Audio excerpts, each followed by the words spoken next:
আবারও আমরা সন্দেশখালির দিকে নজর রাখবো। সেখানে আমরা জানি যে এনএসজি কমান্ডো নামানো হয়েছিল সন্দেশখালিতে এবং তারা একটি সন্দেহজনক থলি পেয়েছিল এবং তাতে বিস্ফোরক ছিল, যদিও পরবর্তীতে জানা যায় যে সেই বিস্ফোরক হচ্ছে দেশি বোমা উদ্ধার করা হয়েছিল এবং পাশাপাশি বেশ কিছু আগ্নেয়াস্ত্র উদ্ধার হয়েছে। তার মধ্যে বিদেশি আগ্নেয়াস্ত্র রয়েছে বলে জানা যাচ্ছে। কার্তুজ উদ্ধার করেছে সিবিআই এবং সেই সিবিআই যে অস্ত্রশস্ত্রগুলো উদ্ধার করেছিল তারপরেই কিন্তু এনএসজিকে খবর দেওয়া হয় এবং তারপর এনএসজি গিয়ে সেখানে বিস্ফোরক উদ্ধার করেছে। পরে জানা যাচ্ছে যে দেশি বোমা উদ্ধার করেছে এবং এই মুহূর্তে এনএসজি কমান্ডো তারা ঠিক কোথায় রয়েছে, কি তাদের মুভমেন্ট জানবো আমাদের প্রতিনিধি রিয়া মাঝির কাছ থেকে। রিয়া, এনএসজি কমান্ডোরা এই মুহূর্তে তাদের কি মুভমেন্ট? দেখো, ইতিমধ্যেই যে চিত্র তোমাকে দেখানো হচ্ছে, যেখানে দেখা যাচ্ছে যে এনএসজি কমান্ডোরা তারা গাড়িতে উঠছেন, তারা একে একে বেরিয়ে যাচ্ছেন হয়তো বলে এখনোই সেটা মনে হচ্ছে, যদিও এখনো শিওর নয়।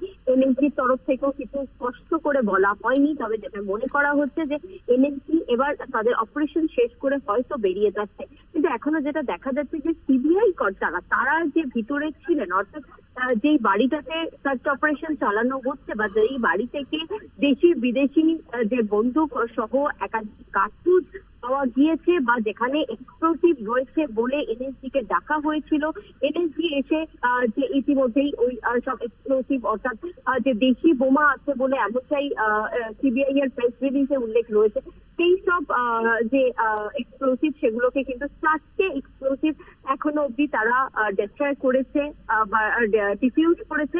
এবং এখন যেটা দেখা যাচ্ছে যে এনএসজি কমান্ডোরা অনেকেই ভিতরে রয়েছে কিছু, এবং একই সঙ্গে সিবিআই কর্তারা তারাও রয়েছেন ভিতরে, হয়তো এখনো সার্চ অপারেশন তারা জারি রেখেছে। তবে এনএসজির একটা মুভমেন্ট, অর্থাৎ গাড়ি যে তাদের মুভমেন্ট হচ্ছে, সেই একটা তৎপরতা চোখে পড়ছে ইতিমধ্যেই, যে চিত্র আমার ক্যামেরা পার্সন দেখাচ্ছে, যেখানে কিছু কমান্ডো তারা বাইরে রয়েছেন এবং তারা গাড়ি মুভমেন্ট করাচ্ছেন। এবং সেক্ষেত্রেই মনে করা হচ্ছে যে এনএসজি হয়তো তাদের অপারেশন শেষ হয়ে গিয়েছে এবং তারা বেরিয়ে যেতে পারে, সেই জায়গা থেকেই মনে হচ্ছে। কিন্তু যদিও এখনো পুরো বিষয়টা স্পষ্ট নয়, এখনো কিন্তু সার্চ অপারেশন ধন্যবাদ রিয়া। দেখা যাচ্ছে সিবিআই কর্তারা তারা ভিতরে।